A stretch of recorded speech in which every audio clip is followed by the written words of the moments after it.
اعوذ باللہ من الشیطان الرجیم بسم اللہ الرحمن الرحیم وَأَنذِرْ بِهِ الَّذِينَ يَخَافُونَ أَن يُحْشَرُوا إِلَىٰ رَبِّهِمْ لَيْسَ لَهُم مِّن دُونِهِ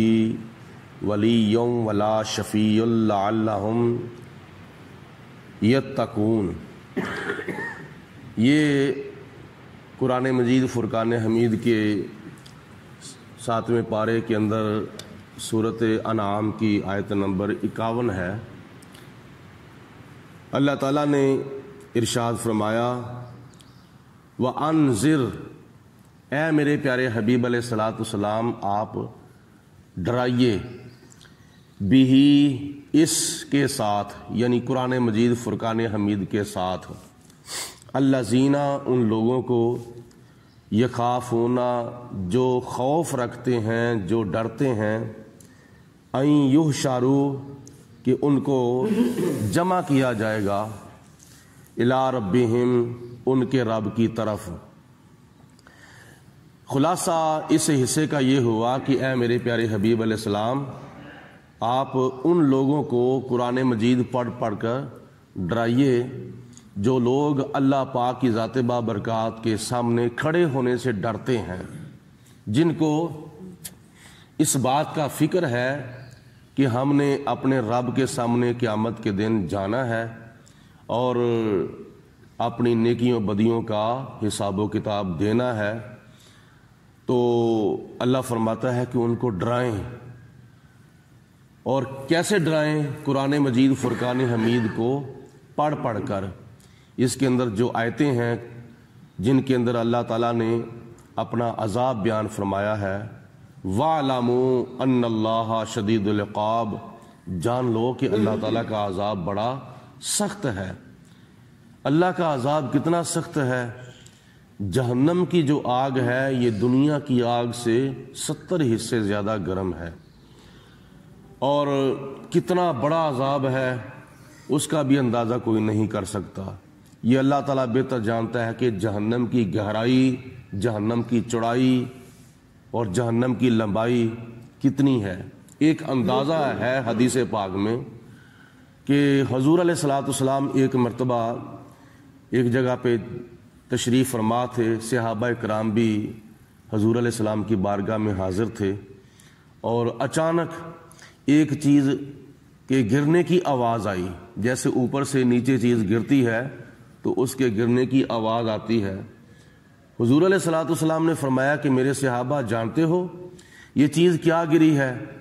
تو صحابہ حضور کی بارگاہ میں عرض کرتے ہیں یا رسول اللہ آپ جانتے ہیں، آپ کا خدا جانتا ہے، یعنی اللہ بہتر جانتا ہے، یا اللہ کی عطا سے اللہ کے پیارے رسول علیہ السلام بہتر جانتے ہیں۔ تو حضور علیہ الصلاۃ والسلام نے فرمایا کہ آج سے 70,000 سال پہلے اللہ پاک نے جہنم کے اندر فرشتوں کو حکم دیا تھا کہ ایک پتھر کو پھینکو، تو آج سے 70,000 سال پہلے اللہ کے حکم پر عمل کرتے ہوئے فرشتوں نے جہنم کے اندر ایک پتھر پھینکا تھا، تو اس پتھر کو جہنم کی گہرائی تک جاتے جاتے 70,000 سال لگ گئے ہیں۔ اتنی گہرائی ہے جہنم کی۔ ایک تو اندازہ ہو گیا کہ جہنم کی گہرائی کتنی ہے کہ اوپر سے چیز کو نیچے پھینکا جائے تو وہ جلدی سے نیچے آتی ہے، اور نیچے سے اوپر پھینکا جائے تو وہ اوپر جلدی نہیں جاتی، لہذا یہ جہنم کی گہرائی کا ایک اندازہ ہے۔ اور دوسری بات یہ معلوم ہوئی کہ نبی کریم علیہ الصلاۃ والسلام 70,000 سال تک نیچے جو چیز جاتی ہے تو وہ اندازہ کریں کہ وہ کتنی گہرائی والی جگہ ہوگی، اور وہاں کی آواز نبی پاک علیہ الصلاۃ والسلام زمین کے اوپر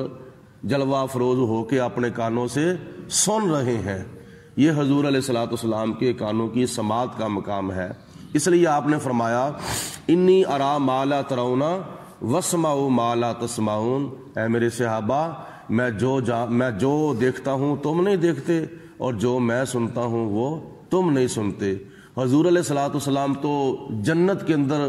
جو کچھ ہوتا ہے حضور علیہ السلام زمین کے اوپر جلوہ فروز ہو کے اس کی آوازیں بھی سنتے ہیں،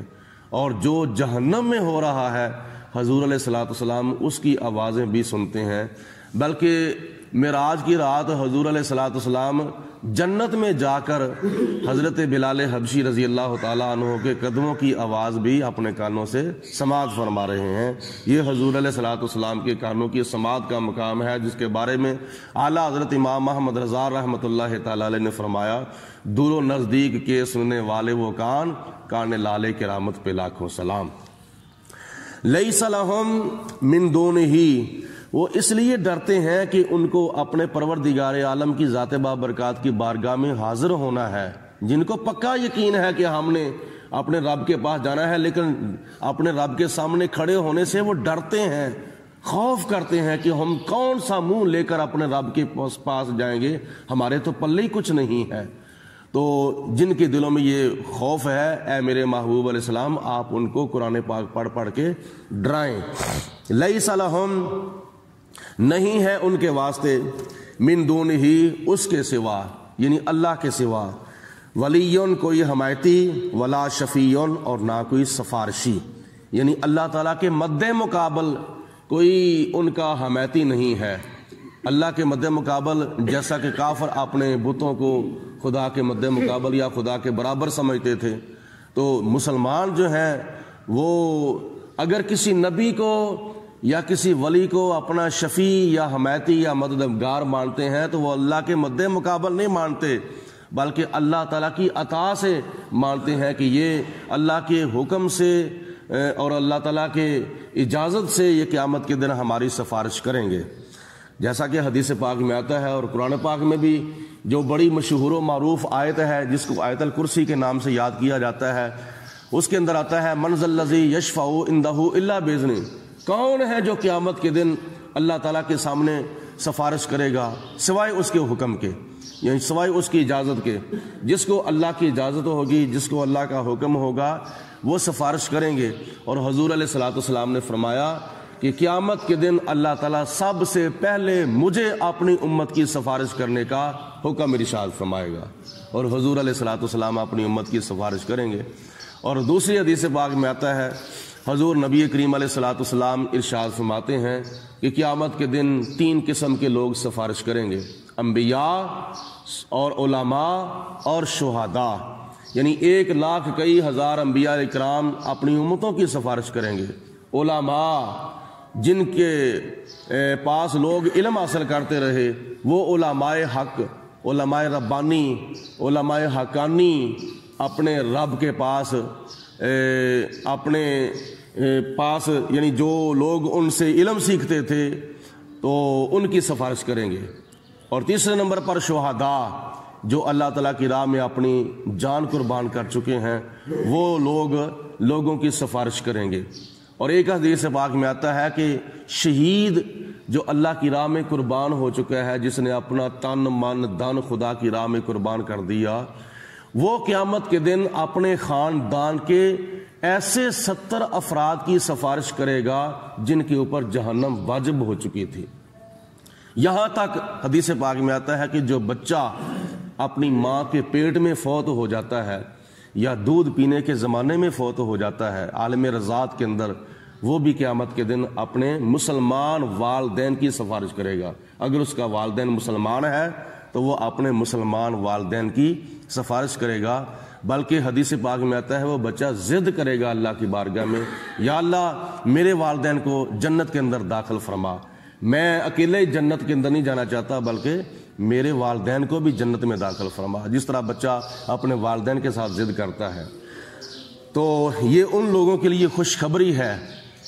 جو اللہ کے پیاروں سے پیار کرتے ہیں، اللہ کے نبیوں سے، اللہ کے ولیوں سے، اللہ تعالیٰ کے پیارے لوگوں سے، بندوں سے پیار کرتے ہیں۔ لعلہم یتقون، تاکہ وہ متقی پرہیزگار ہو جائیں، تاکہ ان کے دلوں کے اندر اور اللہ پاک کی ذات بابرکات کا ڈر پیدا ہو جائے۔ پہلے خدا تعالیٰ سے ڈرتے تھے کہ ہم کون سا منہ لے کر اللہ کی بارگاہ میں حاضر ہوں گے،